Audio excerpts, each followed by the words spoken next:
Assalamualaikum warahmatullahi wabarakatuh. Perkenalkan, saya perwakilan dari anggota kelompok 4. Di sini kami akan mempresentasikan tentang analisis abnormal return menggunakan metode event study terhadap pelantikan menteri, studi kasus pada perusahaan subsektor makanan dan minuman yang terdaftar di perusahaan Bursa Efek Indonesia atau BEI. Sebelum itu, anggota kelompok kami terdiri dari Reni Indriani dengan NIM 10880, lalu Aliyah Kurnia 1081, saya Siti Hopipa Hadiningsi dengan 1082, Siva Lutfia Saadah dengan 1083, Tania Julianti 1084, Bunga Cantika Putri 1085. Di slide berikutnya ada latar belakang. Dalam era globalisasi, kebutuhan akan diinvestasikan di pasar modal semakin meningkat seiring dengan dinamika industri dan perdagangan pasar modal yang mencakup perdagangan saham dan obligasi, memiliki peran penting dalam pertumbuhan ekonomi termasuk di Bursa Efek Indonesia atau BEI. Perusahaan kebijakan politik seperti pemilihan umum dan pelantikan kabinet dapat mempengaruhi kondisi ekonomi dan pasar modal. Pelantikan Kabinet Merah Putih pada tahun 2022 pada tanggal 21 Oktober 2024 menjadi fokus analisis, di mana terjadi kenaikan indeks saham menjelang pelantikan namun diikuti oleh penurunan setelahnya. Penelitian ini bertujuan untuk menganalisis reaksi pasar terhadap peristiwa politik tersebut dengan menggunakan metode abnormal return yang mencerminkan respon investor terhadap informasi baru. Pelantikan ini juga relevan dalam konteks manajemen investasi dan portofolio, serta berupa mengisi kesenjangan penelitian sebelumnya mengenai dampak peristiwa politik terhadap pasar modal. Lalu di berikutnya ada rumusan masalah dibagi menjadi 3 bagian. Yang pertama, apakah terjadi abnormal return pada hari di sekitar peristiwa pelantikan menteri pada tahun 2024 atau studi kasus pada perusahaan subsektor makanan dan minuman yang terdaftar di perusahaan Bursa Efek Indonesia. Lalu yang kedua, apakah terjadi reaksi pasar yang signifikan pada peristiwa pelantikan menteri pada tahun 2024 atau studi kasus pada perusahaan subsektor makanan dan minuman yang terdaftar di perusahaan Bursa Efek Indonesia.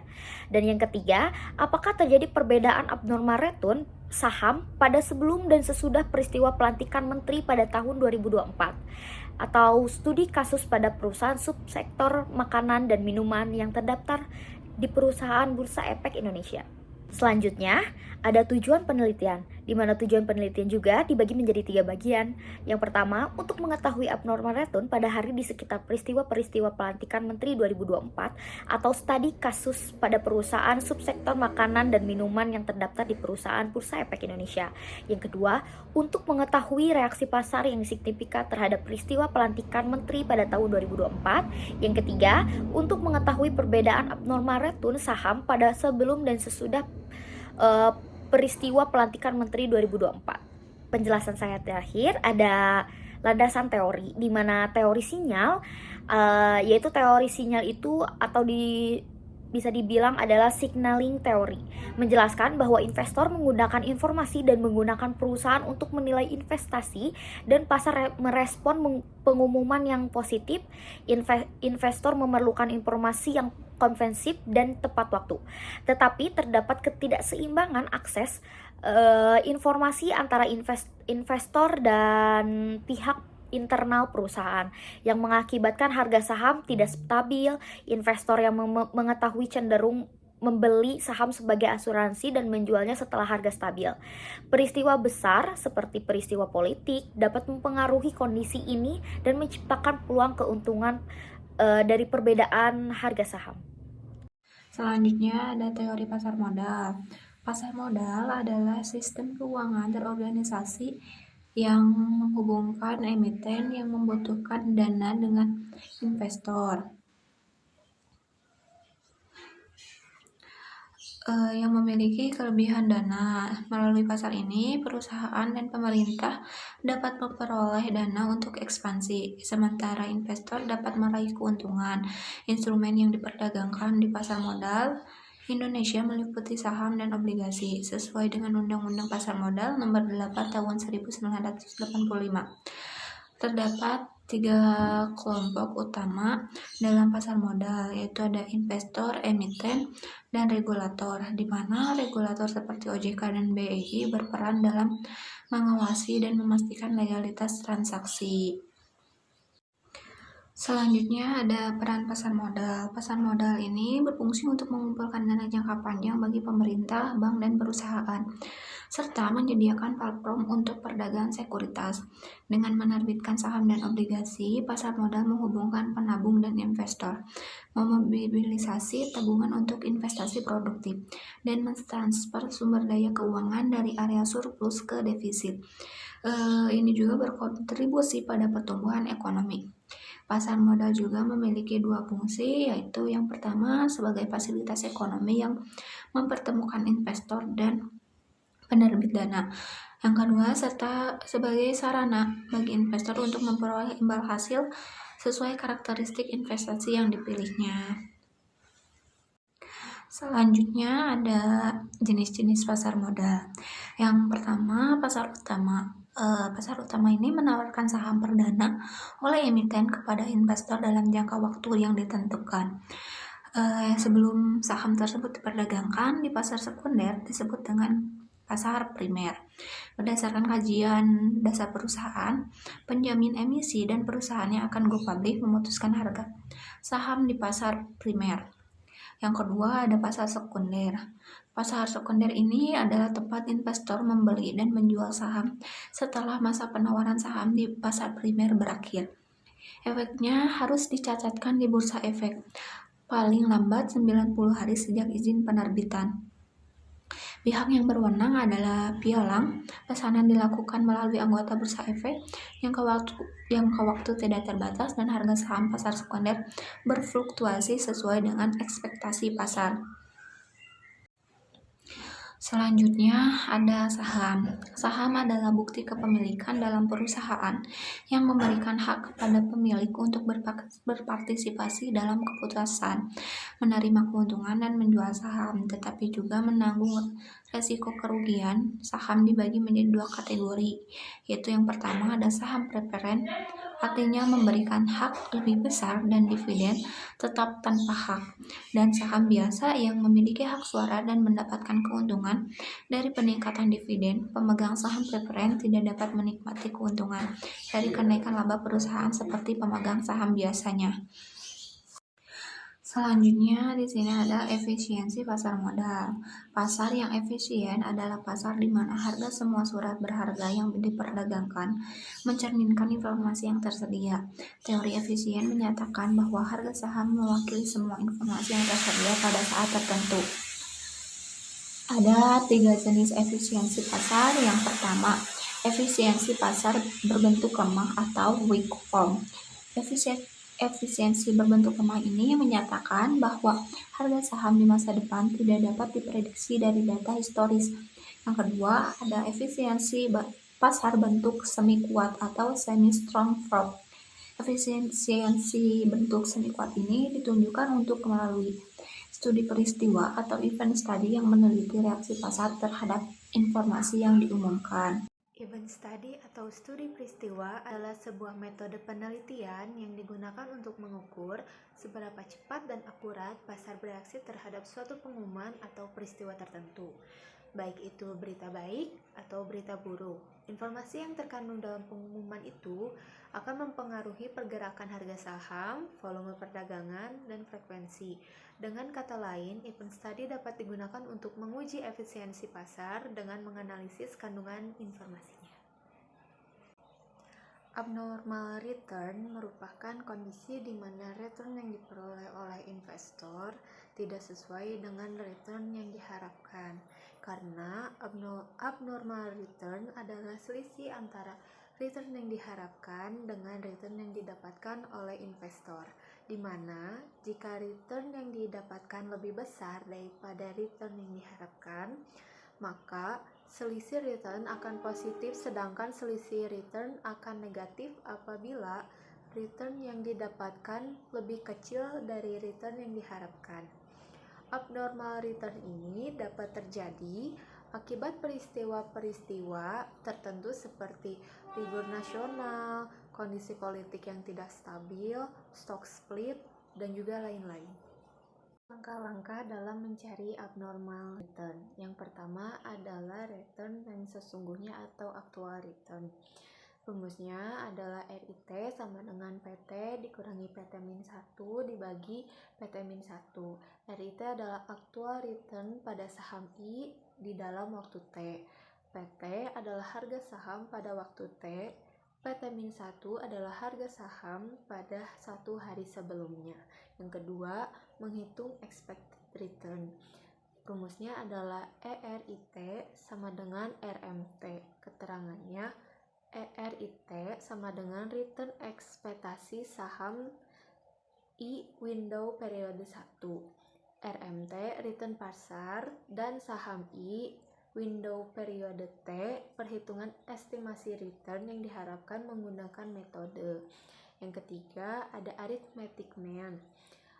Rumusnya adalah X sigma X dibagi N. X adalah rata-rata aritmetika mean, sigma adalah jumlah return saham, dan N adalah jumlah datanya. Lalu yang terakhir ada abnormal return. Rumusnya adalah AR sama dengan RM dikurangi ERIT. Keterangannya AR sama dengan abnormal return pada hari ke-T, lalu RM sama dengan return realisasi, dan ERIT adalah return ekspektasi. Selanjutnya ada kerangka pemikiran. Adalah sebuah landasan dalam meneliti sesuatu masalah yang bertujuan untuk dapat menemukan, mengembangkan, dan mengkaji suatu keberadaan sebuah penelitian. Untuk menggambarkan skema penelitian, maka dibuatlah variabel yang digunakan adalah abnormal return sebagai X terhadap peristiwa pelantikan menteri pada perusahaan subsektor makanan dan minuman yang terdaftar di Bursa Efek Indonesia atau BEI sebagai Y. Yang terakhir ada hipotesis. Hipotesis adalah jawaban sementara atas rumusan masalah penelitian, yang dimana rumusan masalah tersebut telah disusun dalam bentuk kalimat pertanyaan. Hipotesis ini yang ditetapkan dalam penelitian adalah sebagai berikut. Yang pertama ada H0, tidak terdapat abnormal return di sekitar peristiwa pelantikan menteri pada perusahaan subsektor makanan dan minuman yang terdaftar di perusahaan Bursa Efek Indonesia atau BEI. Yang kedua ada H1, yaitu terdapat abnormal return di sekitar peristiwa pelantikan menteri pada perusahaan subsektor makanan dan minuman yang terdaftar di Bursa Efek Indonesia atau BEI. Izin perkenalan diri, nama saya Alia Kurnia, NIM akhir 081. Di sini ada metode penelitian. Metode pengumpulan data. Metode pengumpulan datanya adalah data sekunder dalam bentuk data kuantitatif yang diambil pada website IDX yang dapat diakses secara langsung melalui internet. Lalu di sini ada jenis penelitian. Jenis penelitian yang digunakan adalah komparatif dengan membandingkan masing-masing variabel sebelum dan sesudah peristiwa dengan menggunakan metode studi peristiwa atau event study. Lalu di sini ada populasi dan sampel. Populasi dalam penelitian ini adalah perusahaan makanan dan minuman yang terdaftar di Bursa Efek Indonesia. Sampel dari penelitian ini adalah seperti tabel di samping, yaitu ada perusahaan Astra Argo Tbk, PT Mayora Tbk, PT Indofood CBP Makmur Tbk, PT Ultra Jaya Tbk, PT Garuda Food Putra Putri Jaya Tbk, lalu yang terakhir PT Tiga Sejahtera Food Tbk. Lalu di sini ada sumber data dan teknik pengumpulan data.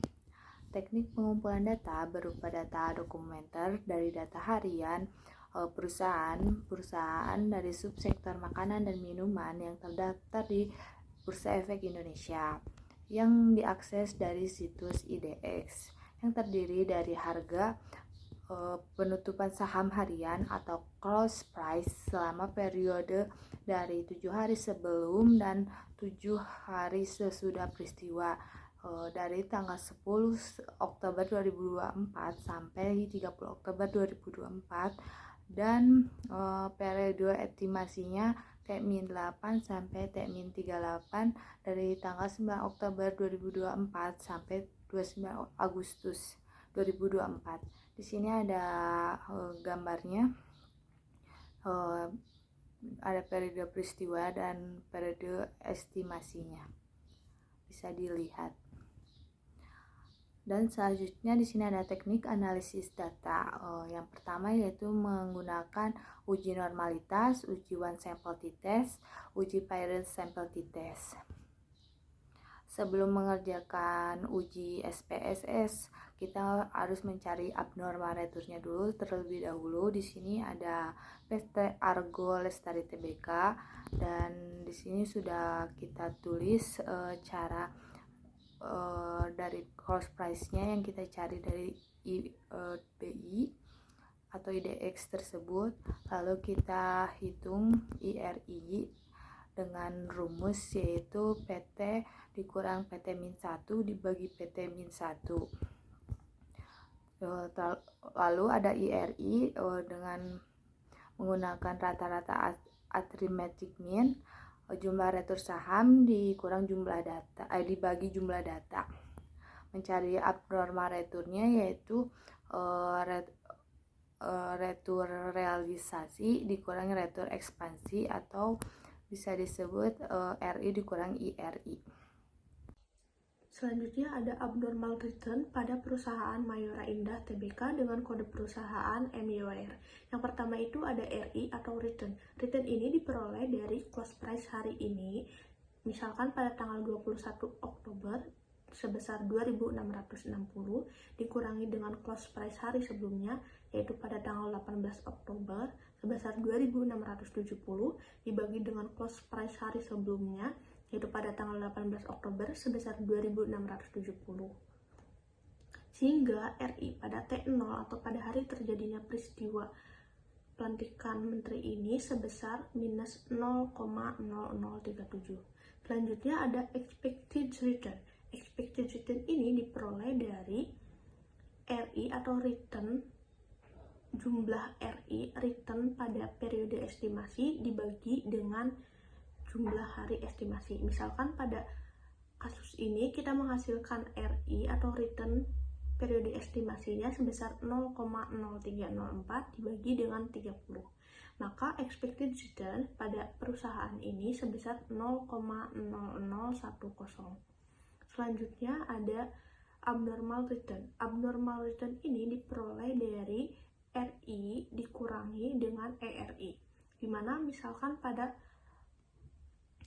T0 atau pada tanggal 21 Oktober RI-nya sebesar minus 0,0037 dikurangi dengan expected return-nya sebesar 0,0010, sehingga menghasilkan abnormal return sebesar minus 0,0048, yaitu abnormal return pada PT Indofood CBP Sukses Makmur Tbk dengan kode perusahaan ICBP. Yang pertama itu ada RI atau return. Return ini diperoleh dari close price hari ini, misalkan pada tanggal 21 Oktober sebesar 12.500 dikurangi dengan close price hari sebelumnya, yaitu pada tanggal 18 Oktober sebesar 12.800 dibagi dengan close price hari sebelumnya, yaitu pada tanggal 18 Oktober sebesar 12.800, sehingga menghasilkan RI pada T0 atau pada hari terjadinya pelantikan menteri ini sebesar minus 0,0234. Selanjutnya ada ERI atau expected return. Expected return ini diperoleh dari jumlah RI atau return pada periode estimasi dibagi dengan jumlah hari estimasinya, yaitu pada kasus ini RI pada periode estimasi jumlahnya sebesar 0,0586 dibagi dengan 30. Dengan itu, expected return pada kasus ini sebesar 0,0020. Selanjutnya ada abnormal return. Abnormal return ini diperoleh dari RI atau return dikurangi dengan ERI atau expected return.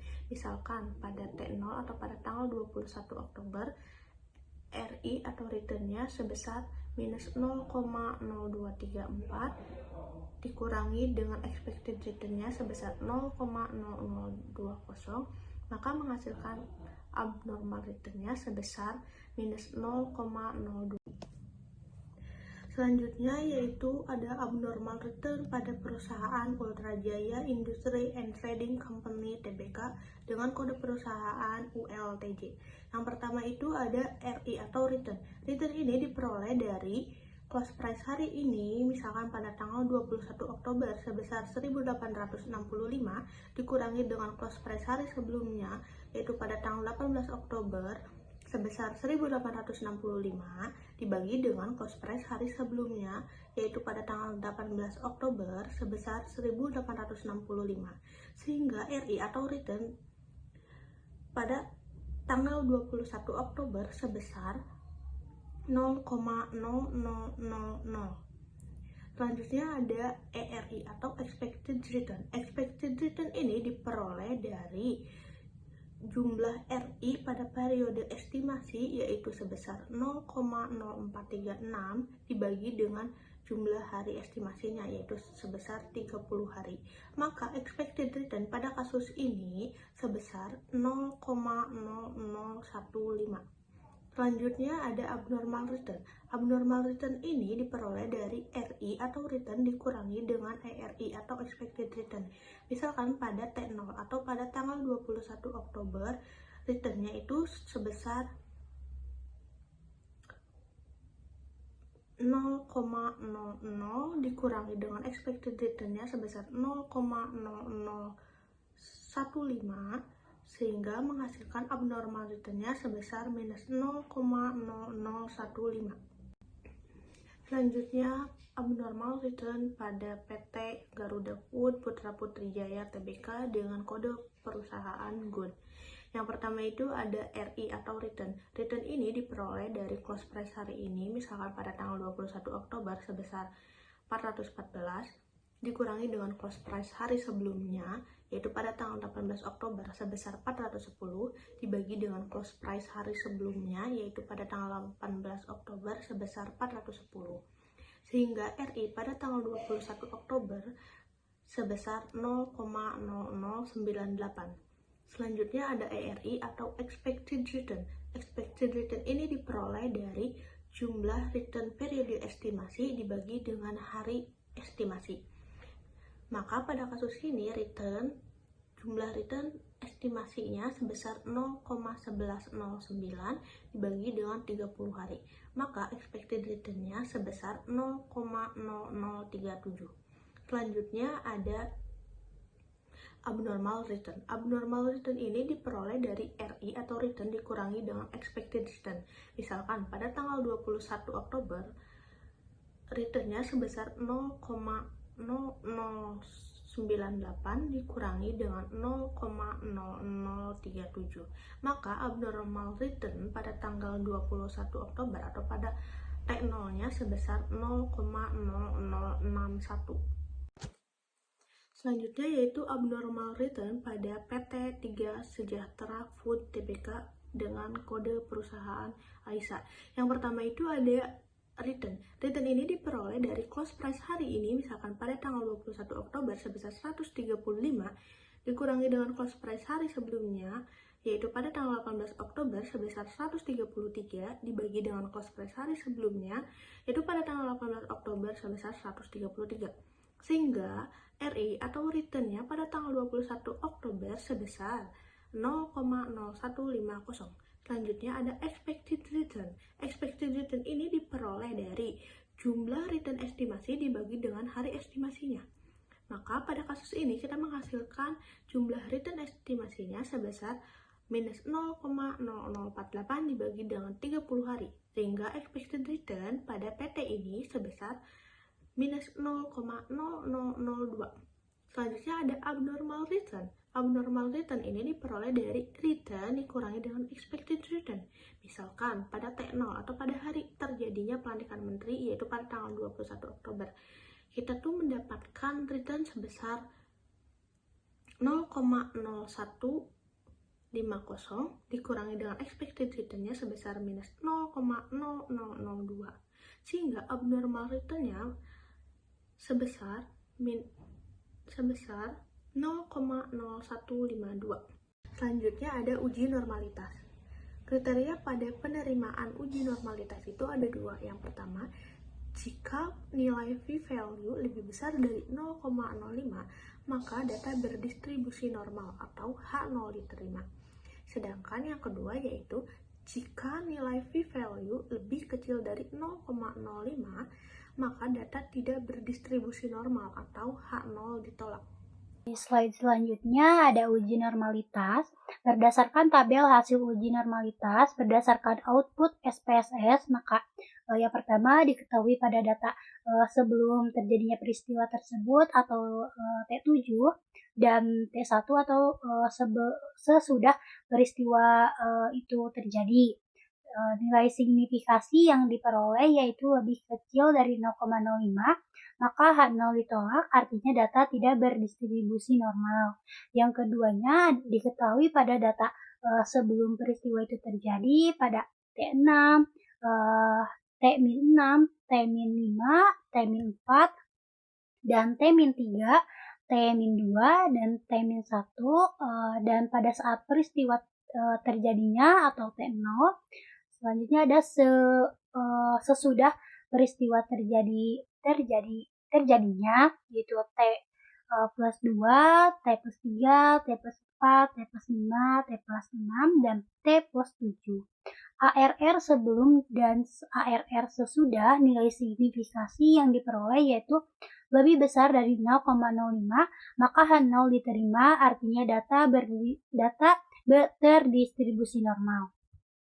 Slide selanjutnya, berikut ada uji one sample test. Nah, berikut ada data tabel dari SPSS-nya, hasilnya dari one sample test. Sebelum dan setelah pasar tidak merespon peristiwa tersebut dan perusahaan mengantisipasi terlebih dahulu mengenai informasi yang beredar. Di slide selanjutnya ada uji Pyrade sample test. Nah, berikut adalah dari data SPSS Pyrade sample test. Nah, slide selanjutnya dari interpretasi uji Pyrade sample test. Yang pertama, jika nilai signifikasi lebih kecil dari 5%, maka H0 ditolak dan H1 diterima, artinya terdapat perbedaan abnormal return sebelum dan sesudah peristiwa pelantikan menteri sebelum dan setelah pasar tidak merespon peristiwa tersebut dan perusahaan mengantisipasi terlebih dahulu mengenai informasi yang beredar. Di slide selanjutnya ada uji Pyrade sample test. Nah, berikut adalah dari data SPSS Pyrade sample test. Nah, slide selanjutnya dari interpretasi uji Pyrade sample test. Yang pertama, jika nilai signifikasi lebih kecil dari 5%, maka H0 ditolak dan H1 diterima, artinya terdapat perbedaan abnormal return sebelum dan sesudah peristiwa pelantikan Menteri 2024. Studi kasus pada perusahaan subsektor makanan dan minuman yang terdaftar di perusahaan Bursa Efek Indonesia. Yang keduanya, jika nilai signifikasi lebih besar dari 5%, maka H0 diterima dan H1 ditolak. Artinya tidak terdapat perbedaan abnormal return sebelum dan sesudah peristiwa pelantikan Menteri 2024. Studi kasus sebelum dan setelah pasar tidak merespon peristiwa tersebut dan perusahaan mengantisipasi terlebih dahulu mengenai informasi yang beredar. Di slide selanjutnya ada uji Pyrade sample test. Nah, berikut adalah dari data SPSS Pyrade sample test. Nah, slide selanjutnya dari interpretasi uji Pirate Sample Test. Yang pertama, jika nilai signifikasi lebih kecil dari 5%, maka H0 ditolak dan H1 diterima, artinya terdapat perbedaan abnormal studi kasus pada perusahaan subsektor makanan dan minuman yang terdaftar di perusahaan Bursa Efek Indonesia. Di slide selanjutnya, di sini masih uji one sample test, di mana dari data hipotesis test summary. Nah, dapat diinterpretasikan berdasarkan tabel hasil output SPSS di atas menunjukkan hasil olah data menggunakan one sample test dan one sample Wilson Signet range test. Menunjukkan hasil p-value menghasilkan nilai signifikan lebih besar dari 0,05, maka H0 diterima dan H1 ditolak. Artinya tidak terdapat abnormal return yang signifikan pada hari sekitar peristiwa pelantikan Menteri 2024 studi kasus pada perusahaan subsektor makanan dan minuman yang terdaftar di perusahaan Bursa Efek Indonesia ARR sebelum dan setelah pasar tidak merespon. Slide selanjutnya ada kesimpulan. Penelitian ini menganalisis abnormal return menggunakan metode event study terkait pelantikan menteri pada perusahaan subsektor makanan dan minuman yang terdaftar di BEI. Hasilnya menunjukkan perbedaan signifikan dalam abnormal return saham sebelum dan sesudah pelantikan. Dengan variasi yang berbeda, pada perusahaan seperti PT Astra Argo Lestari, PT Mayora Indah, dan lainnya, reaksi pasar terhadap peristiwa ini tuh cukup signifikan. Sebagaimana ditunjukkan oleh fluktuasi abnormal return yang mengindikasikan responsivitas pasar modal terhadap perubahan politik. Hipotesis bahwa peristiwa politik besar seperti pelantikan menteri mempengaruhi kinerja saham perusahaan diterima, yang menegaskan dampaknya terhadap nilai saham sektor tersebut. Mungkin cukup sekian presentasi dari kelompok kami. Terima kasih atas perhatiannya. Wassalamualaikum warahmatullahi wabarakatuh.